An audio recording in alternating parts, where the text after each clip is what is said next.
The land trembled beneath Dahlia Blackburn's feet as she ran toward the approaching darkness, a funnel cloud of fury that descended from the sky with a roar like 1,000 angry bulls.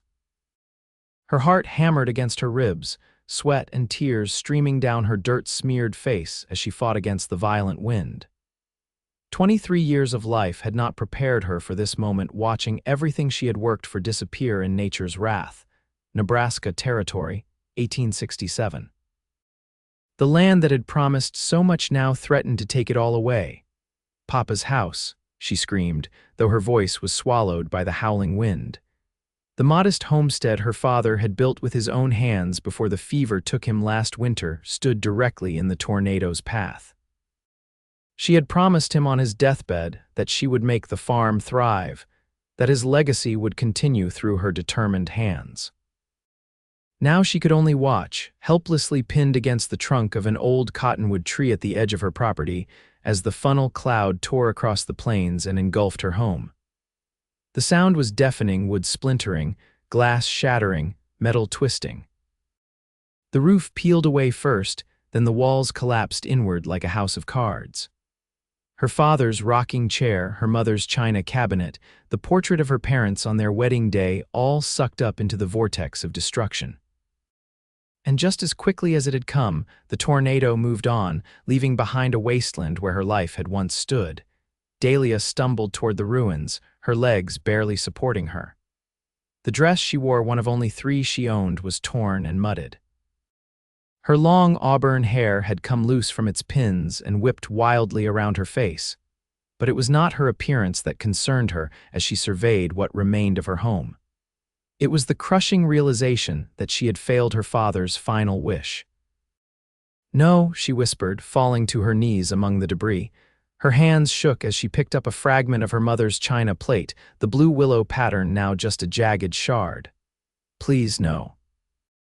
The barn was gone too, though by some miracle her horse Juniper had survived, now nervously pawing the ground near the remains of the corral fence.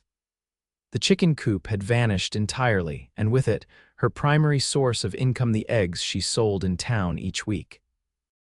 The vegetable garden her mother had so lovingly tended was stripped bare, the soil churned and mixed with debris.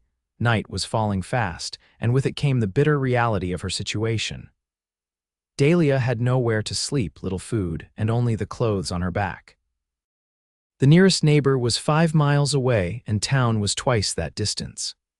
Pride had kept her from accepting help after her father died, pride in her ability to manage alone, pride in continuing what her parents had started, but pride wouldn't keep her warm tonight. Pride wouldn't rebuild her home. As darkness enveloped the prairie, Dahlia did something she hadn't done since her father's funeral. She wept openly, her shoulders shaking with each sob until exhaustion finally overcame her, and she curled up against Juniper's warm flank under the stars. Morning came with harsh clarity.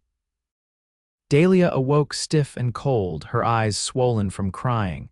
The devastation appeared even worse in the unforgiving light of day. She stood and brushed the dirt from her tattered dress, squaring her shoulders with determination. There was no time for further tears. She would have to ride to town, perhaps seek shelter with Mrs. Peterson, the kindly widow who ran the general store. Dahlia was securing what few possessions she could salvage to Juniper's back when she heard the sound of approaching hoofbeats. Instinctively, she reached for her father's old revolver, which she had found amid the rubble. Times were uncertain in the territories, and a woman alone was vulnerable. The rider crested the hill to the east, silhouetted against the rising sun. A tall man on a powerful buckskin horse, his broad shoulders topped by a wide-brimmed hat. He rode with the easy confidence of someone who had spent his life in the saddle. As he drew closer, Dahlia kept the revolver hidden in the folds of her skirt but remained tense, her body poised for flight if necessary. The stranger reined his horse to a stop a respectful distance away and removed his hat, revealing thick dark hair and a face bronzed by sun and wind. "Madam," he called, his voice deep and resonant. "I was passing through when I saw the damage. Tornado came through here." Dahlia nodded, not trusting her voice. "Owen Westbrook," he offered, inclining his head slightly. "I've been driving cattle up from Texas." My herds camped about 3 miles south with my men. He gestured toward the flattened remains of her home. This your place? Yes, Dahlia replied, finally finding her voice. Dahlia Blackburn, my father built this homestead, now there's nothing left. Owen Westbrook studied the destruction, his expression grim beneath the shadow of his hat. You have family nearby, Miss Blackburn? No, it was just my father and me these past years, and he passed this winter. She straightened her spine, refusing to appear as broken as she felt. I was just preparing to ride into town. Owen dismounted in one fluid motion, his spurs jingling softly as his boots touched the ground. He was taller than she had initially realized, and moved with the careful deliberation of a man accustomed to hard work and harder decisions. Town's a fair distance, he observed, leading his horse closer. And no disrespect intended, madam, but you look like you've had quite a night. My camp's closer. We've got food, coffee, and some extra blankets. You'd be safe there until you decide what's next. Dahlia's first instinct was to refuse. She didn't know this man, and accepting charity went against everything her father had taught her about self-reliance. But the practical side of her, the side that had kept the farm going after her father fell ill, recognized the wisdom in his offer. I appreciate your kindness, Mr. Westbrook, but I wouldn't want to impose. A small smile curved his mouth, revealing a dimple in his right cheek. No imposition, Miss Blackburn, just one neighbor helping another. He glanced at the revolver partially visible in her skirt. And you're welcome to keep that close at hand if it makes you feel safer. His perception both startled and reassured her. Dahlia hesitated only a moment longer before nodding. Thank you, I accept your offer. Owen helped her mount Juniper, then swung easily onto his own horse. As they rode away from the ruins of her home, Dahlia felt a strange mixture of grief and relief. Behind her lay the shattered remains of her past. Ahead, beside this quiet stranger with kind eyes, lay an uncertain future. True to Owen's word, his camp was well organized and surprisingly comfortable. 6 cowboys tended a herd of several hundred cattle, and a chuck wagon sat at the center of the camp. The men tipped their hats respectfully when Owen introduced Dahlia, their eyes curious but not intrusive. Cookie, Owen called to an older man with a white beard who was stirring something in a large pot over the fire. We've got a guest who could use some breakfast. Always cook enough for an army, the man replied cheerfully, ladling what appeared to be beans and bacon into a tin plate. Tornado took your place, miss. Nasty business, those twisters. Saw one take a whole town in Kansas back in '59. Dahlia accepted the plate with genuine gratitude. She hadn't realized how hungry she was until the aroma of food reached her. Thank you. It happened so fast. 1 minute everything was standing, and the next. Nature don't give much warning out here, Cookie said sagely, pouring her a cup of coffee strong enough to stand a spoon in. But folks rebuild, always do. Owen had stepped away to confer with his men but returned as Dahlia finished her meal. Miss Blackburn, I've been thinking about your situation, he said, settling on a log beside her. My boys and I are driving this herd to the new railroad at Cheyenne, but we're not in any particular hurry. If you're amenable, we could help you clear that land and get a shelter built before we move on. Dahlia nearly choked on her coffee. Mr. Westbrook, that's incredibly generous, but I couldn't possibly accept. You have your business to attend to, and rebuilding would take weeks. Not necessarily, Owen replied. 7 able-bodied men can accomplish quite a bit in a short time, and as for my business, he gestured toward the grazing cattle, they're fattening up nicely on this good Nebraska grass. A week or 2 delay won't hurt my profits. But why would you do this? Dahlia asked, searching his face for hidden motives. You don't know me. Owen's expression grew more serious.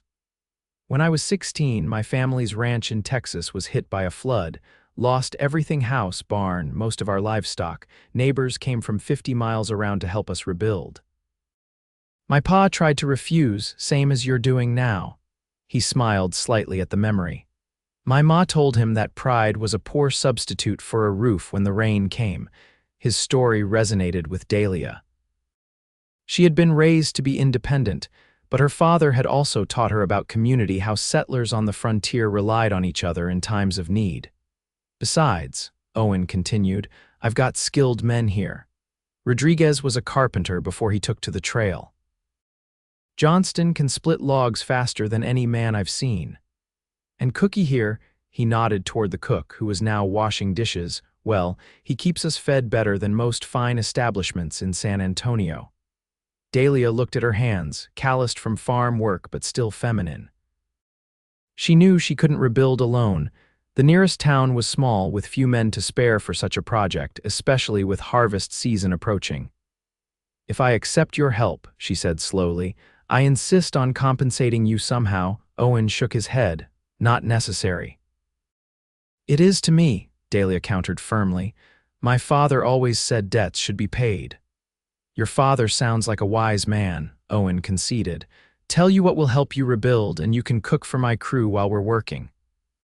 Cookie could use the assistance, and frankly, we could all benefit from some food that doesn't taste like it was seasoned with trail dust.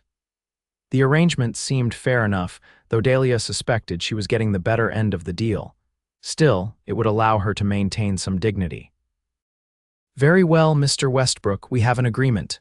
"Owen," he corrected her. "If we're going to be working together, might as well use my given name." "Owen," she repeated, finding she liked the sound of it, "and I'm Dahlia." They returned to her property that afternoon to assess the damage more thoroughly. The devastation was still overwhelming, but with Owen beside her, pointing out what could be salvaged and what would need to be rebuilt, Dahlia began to see possibilities rather than just loss. "The foundation's still good," Owen noted, examining the stone base of the house. "And there's plenty of timber in that stand of trees to the north. We'll need to clear this debris first, save what can be saved." His confidence was infectious. By the time they rode back to the camp that evening, Dahlia felt something she hadn't experienced since the tornado struck: hope. The next morning, Owen's entire crew rode to Dahlia's property and set to work with impressive efficiency. 2 men began clearing debris while others rode to the woods to fell trees for lumber.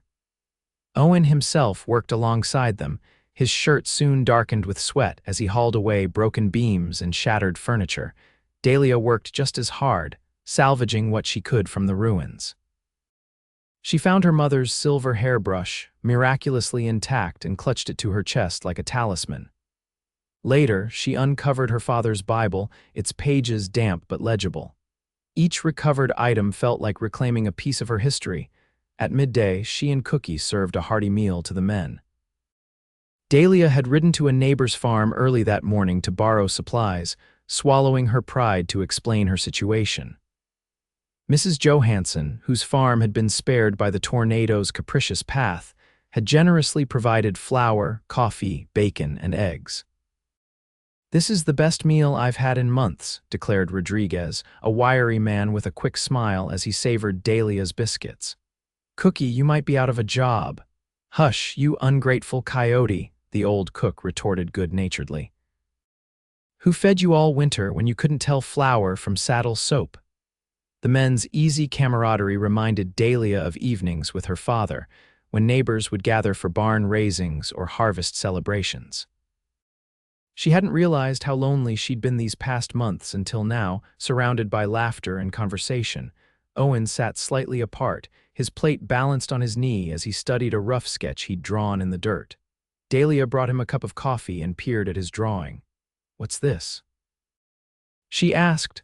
"Thinking about the layout for your new house," he replied, accepting the coffee with a nod of thanks. "The old one was 2 rooms, yes.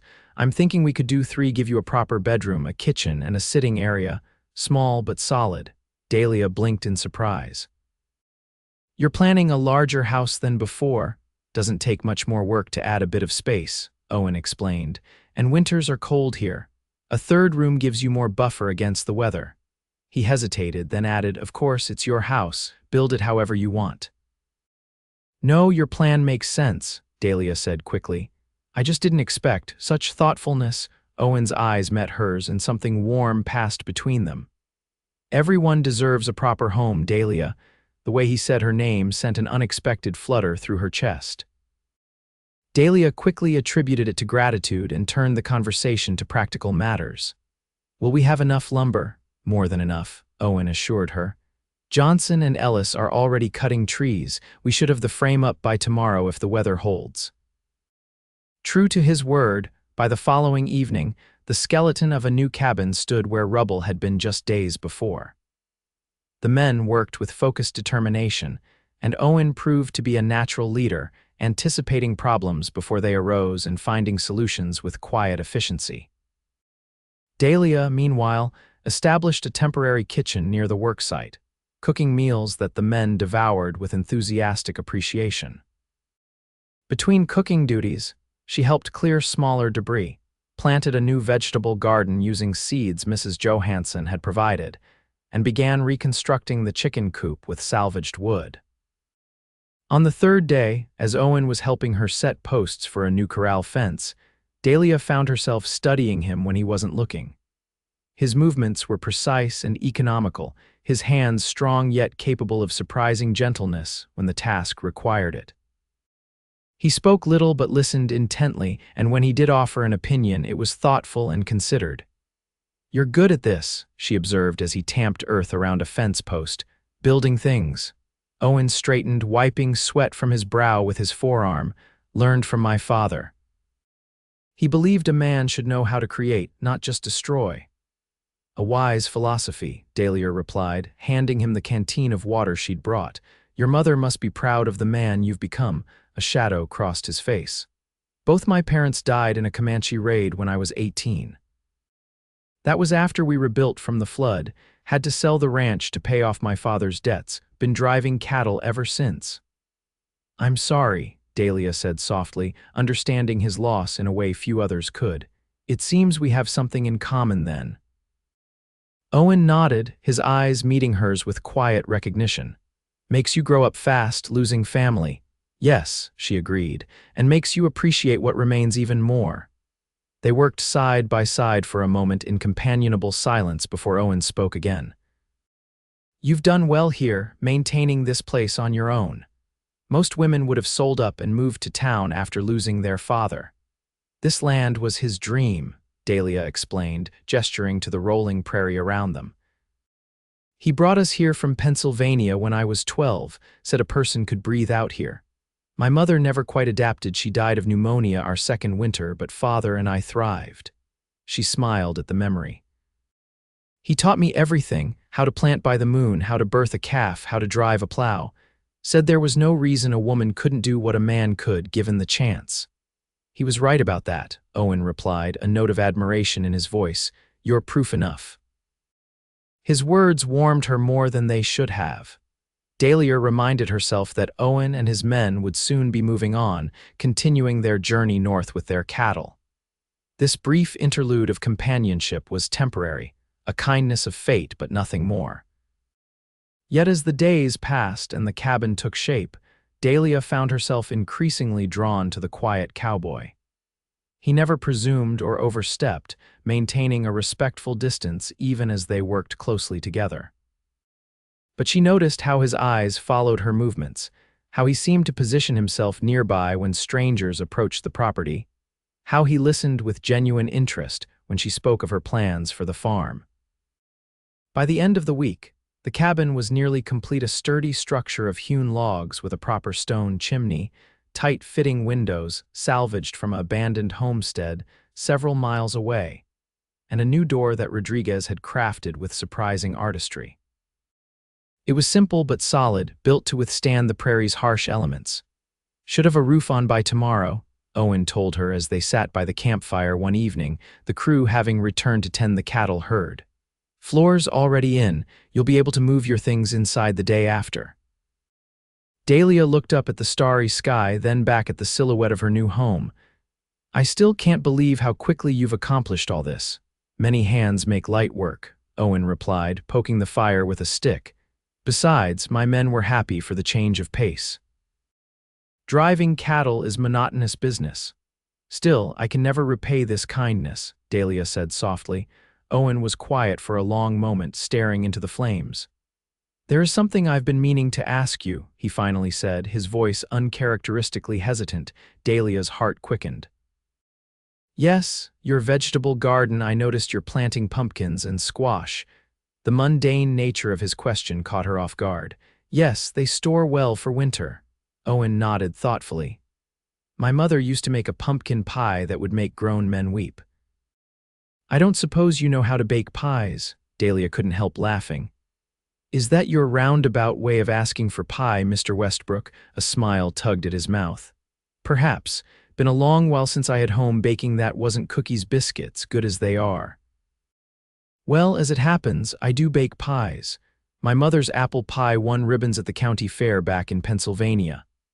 I'd consider it a fair trade than a cabin for a pie, Owen said, his eyes twinkling in the firelight. That hardly seems equitable, Dahlia protested, though she was smiling too.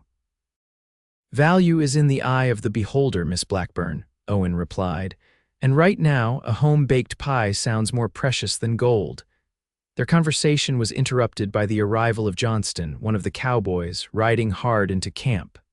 Boss, he called to Owen, dismounting quickly. Riders coming in from the south, 6 men moving fast, don't recognize them.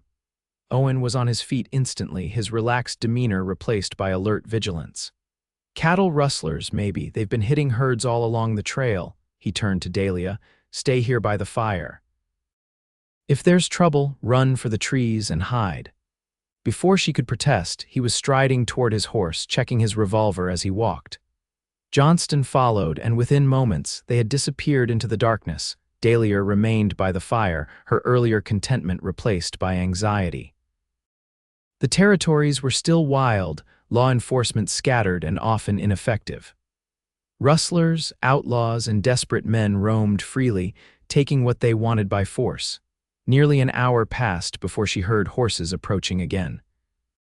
Dahlia reached for the rifle Owen had left propped against a log and stood, her heart pounding.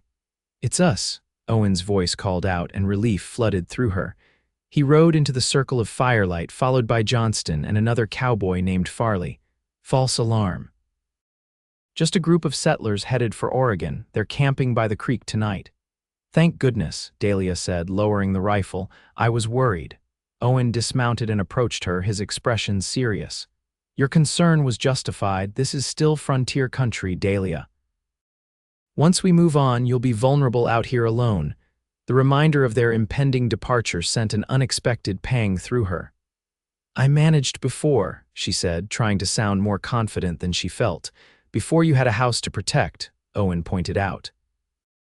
Now you'll have a new home, which makes you a more tempting target. He hesitated, then continued, Have you considered selling, starting fresh somewhere safer? No, Dahlia replied immediately. This land is all I have left of my father. I won't abandon it. Owen studied her face for a long moment, then nodded.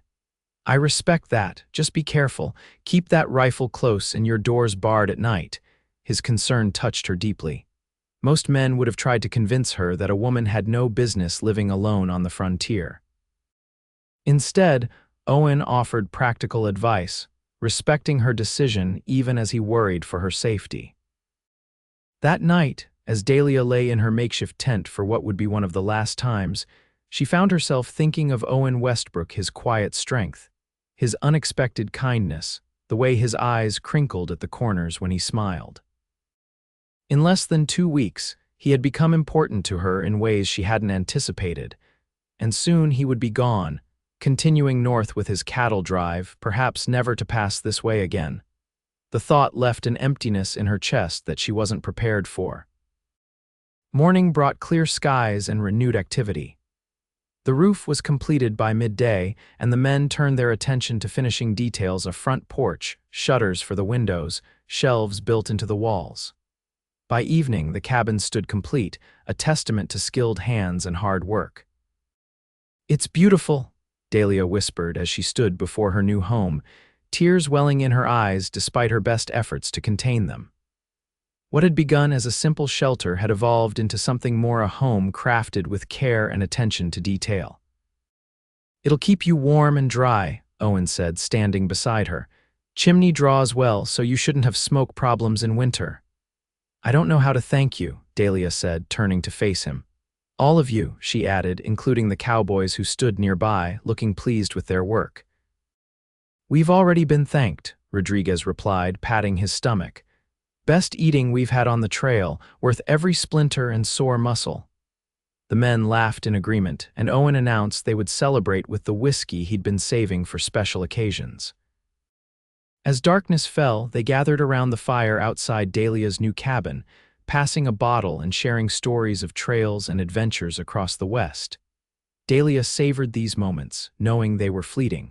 Tomorrow, Owen had said, they would need to move the herd.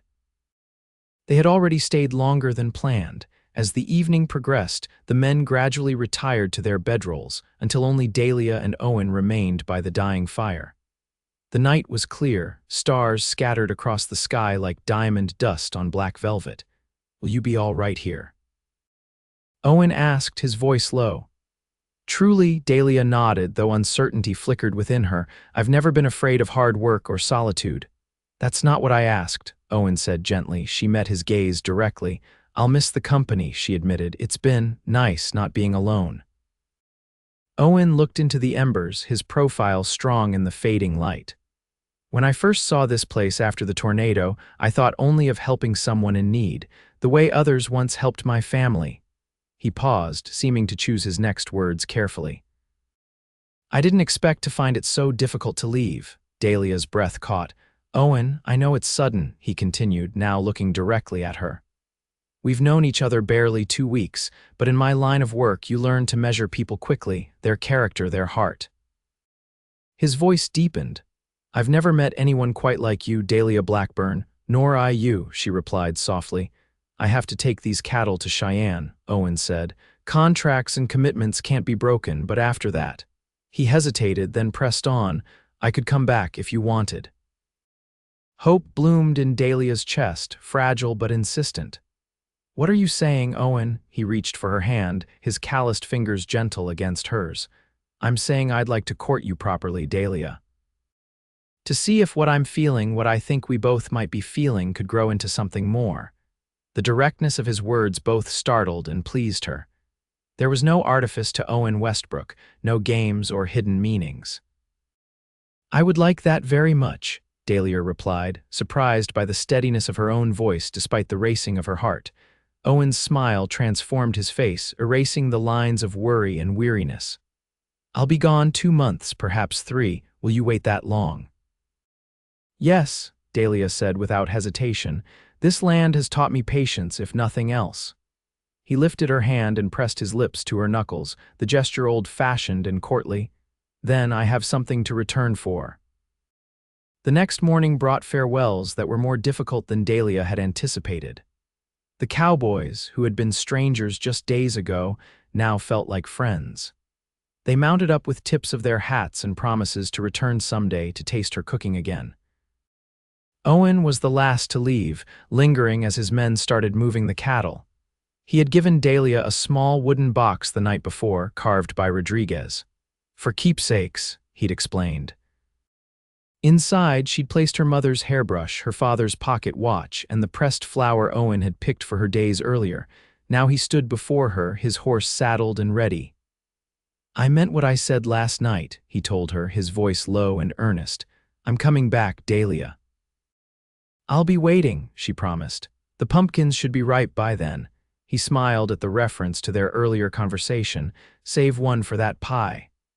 Then, with surprising boldness, Owen stepped forward and kissed her cheek, his lips warm against her skin. "Stay safe," he murmured before mounting his horse and riding away. Dahlia watched until he disappeared over the horizon, her fingers touching the spot where his lips had pressed. Then she turned to her new cabin, solid, secure, and built by the hands of a man who promised to return. For the first time since the tornado, she felt truly hopeful about the future. The days following Owen's departure were filled with industry as Dahlia established her new home. She arranged her salvaged possessions inside the cabin, marveling at the craftsmanship of the shelves and the smooth plank flooring.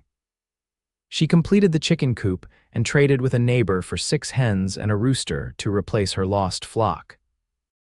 Each evening, she sat on her porch and watched the sunset, thinking of Owen and his men driving cattle northward. She wondered if he looked at the same stars, thought of her as she thought of him. 3 weeks after their departure, riders approached from the direction of town. Dahlia reached for her rifle out of caution, but relaxed when she recognized Mr. Peterson, the general store owner, and his son. "Miss Blackburn," Peterson called as they drew near, "heard about your troubles and came to see if you needed anything." His eyes widened as he took in the new cabin. "Well now, seems you've managed quite well. When Mrs. Johansson told us a tornado took your place, we feared the worst." "I had help," Dahlia explained, inviting them to dismount and take water from her well. "A cattle driver named Owen Westbrook and his men built this cabin for me." Peterson nodded thoughtfully.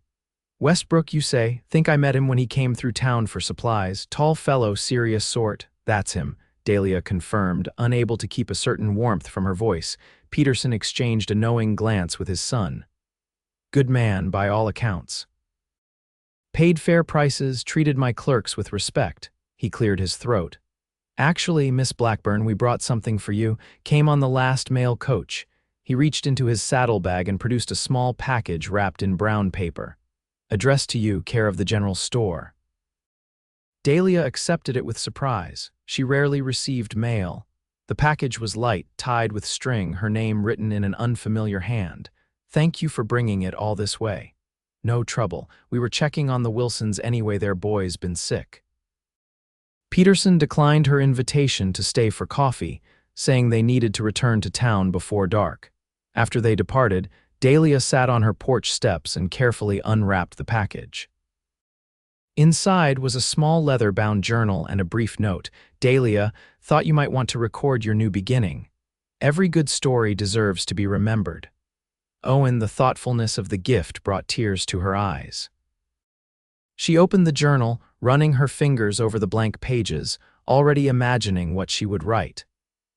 That night, by lamplight, she made her first entry, describing the tornado, the rebuilding, and the unexpected connection she'd formed with a cowboy who'd appeared when she needed him most. Summer progressed into early fall. Dahlia's garden flourished, providing vegetables she preserved for winter. She traded eggs in town for necessities and began planning improvements to the property. All the while, she marked days in her journal, counting toward Owen's projected return. When September arrived with no word or sign of him, Dahlia told herself not to worry. The cattle business was unpredictable, delays were common. Still, as weeks passed with no news, doubt began to creep in. Had she misunderstood his intentions? Had something happened to him on the trail? One evening in late September, as Dahlia was bringing in firewood for the night, she heard a horse approaching. Her heart leaped before she could temper her expectations. Setting down the wood, she shaded her eyes against the setting sun, trying to make out the rider. It was Sheriff Caldwell from town, his badge catching the last rays of sunlight. Dahlia's hope deflated as quickly as it had risen.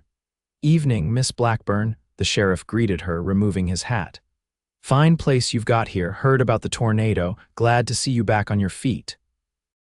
"Thank you, Sheriff," Dahlia replied, wondering at the purpose of his visit. "What brings you out this way?" Caldwell dismounted, his expression turning serious. "Got some news I thought you should hear from me rather than through gossip. There was trouble up near Cheyenne last month. A cattle herd was attacked by rustlers' bad bunch led by the Hardin brothers, been terrorizing the territory for years." A cold dread settled in Dahlia's stomach. "What herd?" "Texas outfit, driver named Westbrook." The sheriff watched her face carefully. "You know him?" Dahlia nodded, unable to speak around the sudden tightness in her throat. "There was a gunfight," Caldwell continued gently. "Several men wounded. Westbrook took a bullet defending his herd." "Is he?" Dahlia couldn't bring herself to finish the question. "He's alive," the sheriff assured her quickly.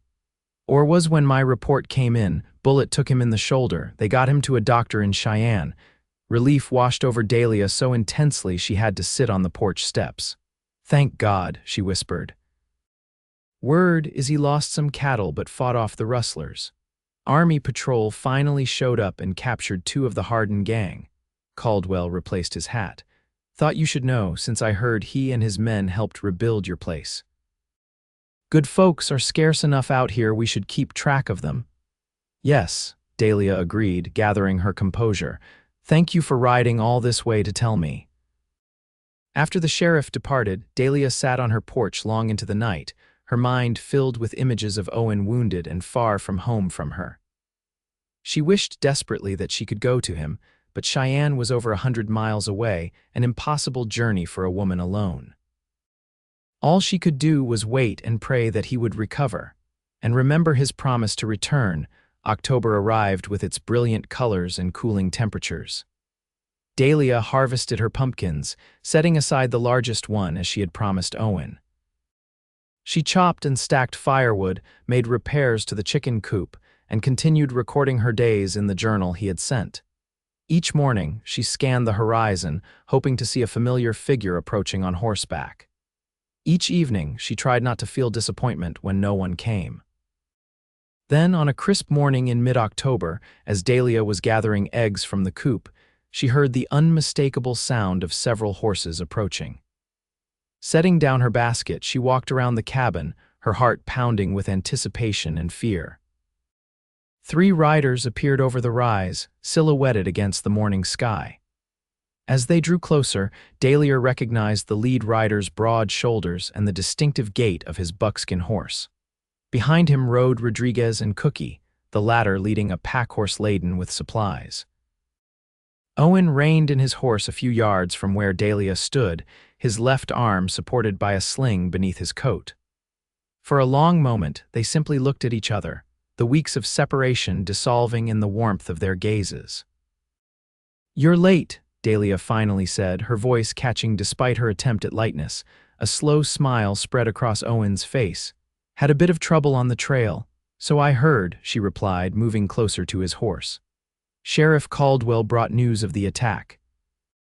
Owen dismounted carefully, favoring his injured shoulder. Up close, Dahlia could see the weariness in his face, the new lines around his eyes, but his gaze was as steady and warm as she remembered.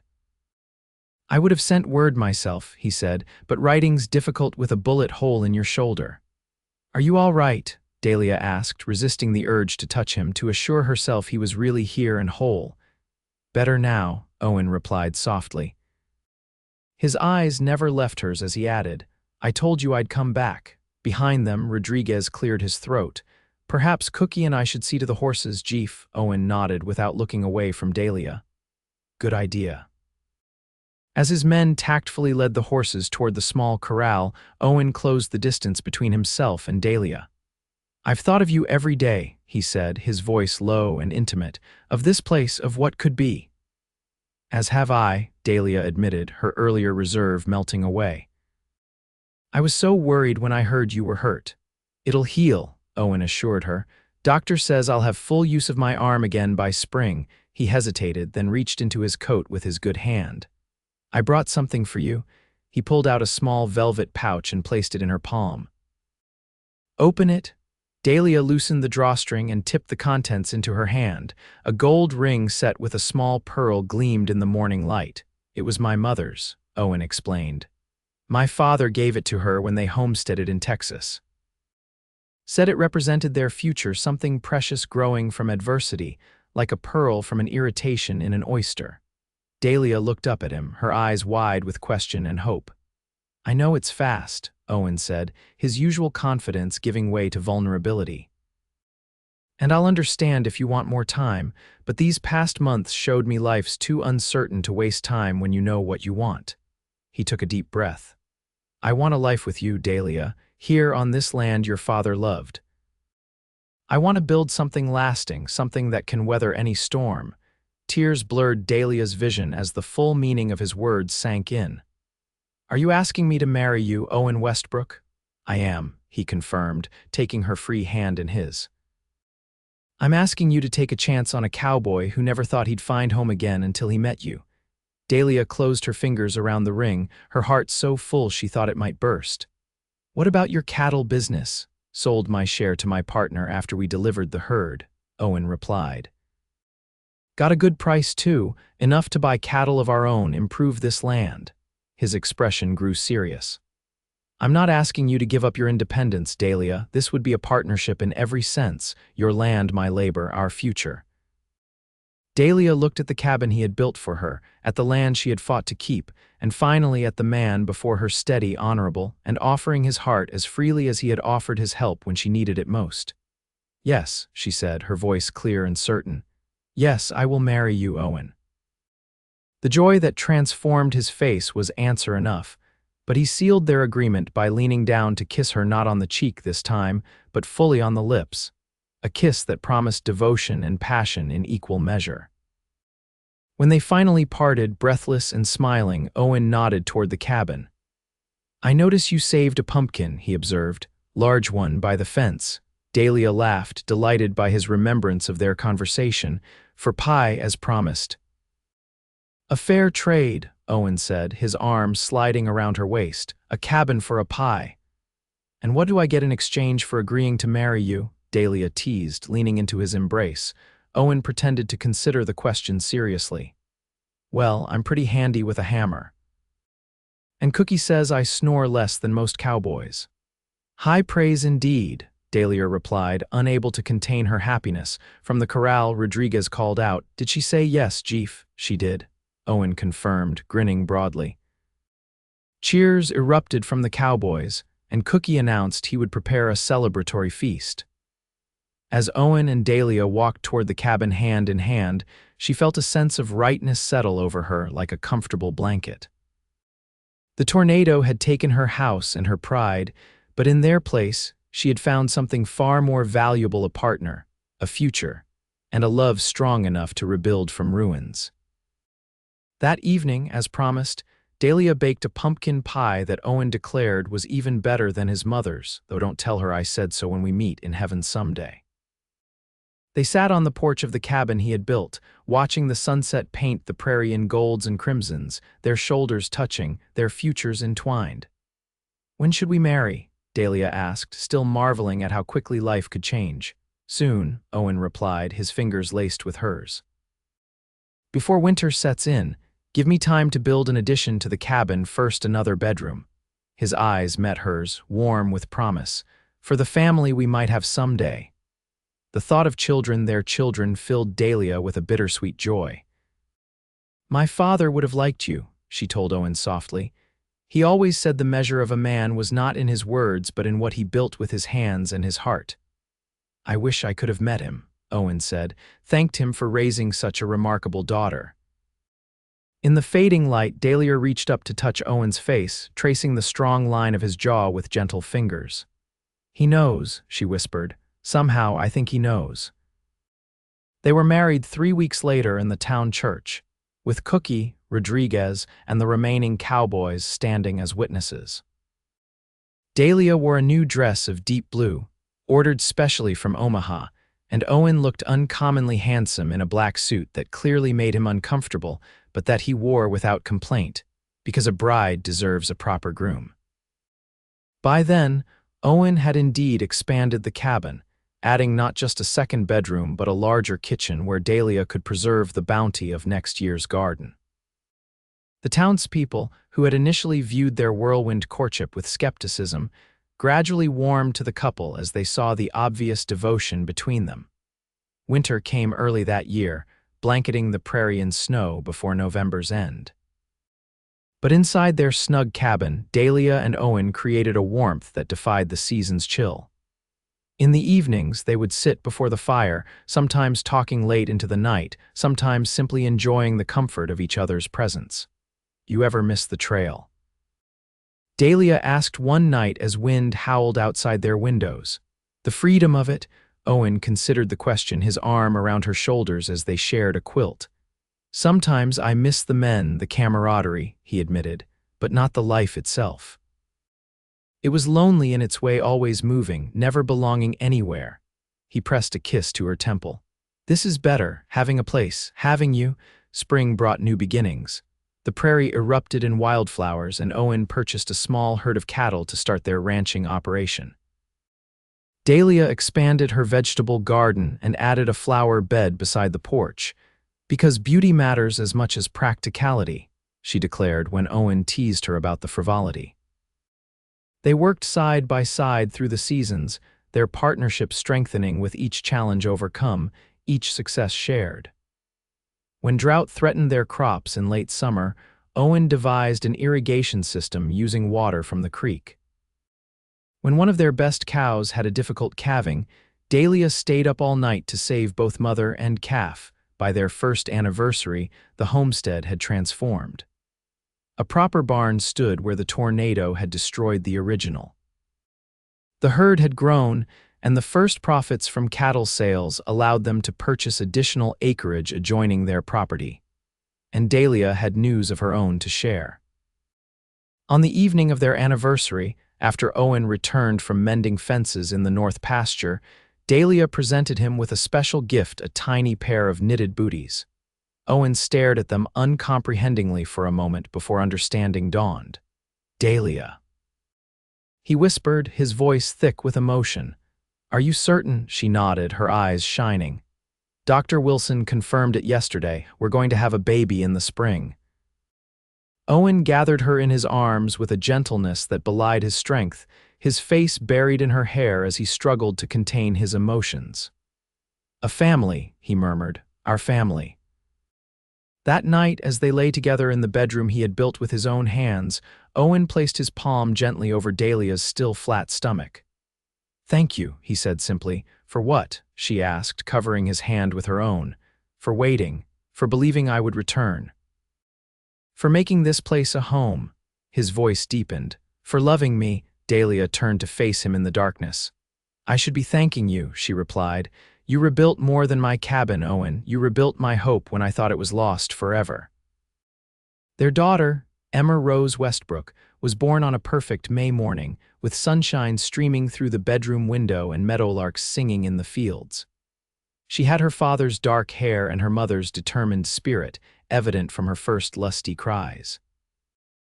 Owen, who had faced rustlers and stampedes without flinching, wept openly when the midwife placed his daughter in his arms. "She's perfect," he declared, awestruck by the tiny fingers that curled reflexively around his callous thumb.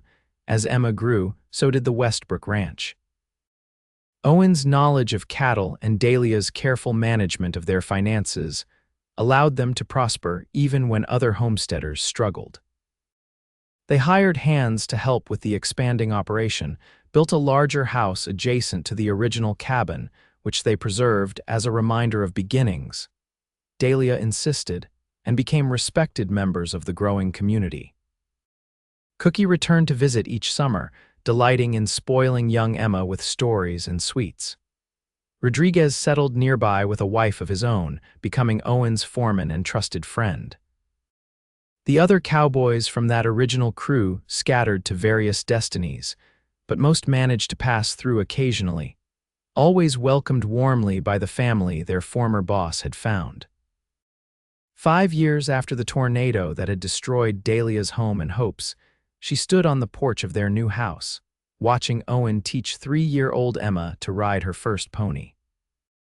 The little girl's delighted laughter carried across the yard, mingling with the sounds of cattle lowing in nearby pastures and chickens clucking contentedly in their spacious coop. The original cabin still stood a short distance away, maintained and occasionally used for guests. Dahlia often visited it alone, running her hands over the logs Owen had placed, remembering the despair of loss and the unexpected joy of finding love amid ruins. As she watched her husband lift their daughter from the pony and swing her high into the air, Dahlia reflected on the strange workings of fate. Had the tornado not destroyed her home, Owen Westbrook might have simply passed by with his herd, tipping his hat to a young woman working alone on her farm. They might never have spoken, never discovered what they could build together. Sometimes, Dahlia wrote in the journal Owen had given her so long ago, destruction clears the way for creation. What seems like an ending becomes a beginning. And sometimes, when the winds of change tear through your life, they carry unexpected blessings in their wake. That evening, as they sat together on the porch swing, Emma asleep between them after her exciting day, Owen took Dahlia's hand and pressed a kiss to her palm. "Happy?" he asked, though he already knew the answer. Dahlia smiled, leaning her head against his shoulder as they gazed out at the land they had nurtured together, land that had once been ravaged but now flourished under their care. Completely, she replied. And in that simple word was contained all the gratitude, love, and contentment that had grown from the day a tornado took her house and pride, until a cowboy built her a cabin and asked to stay forever.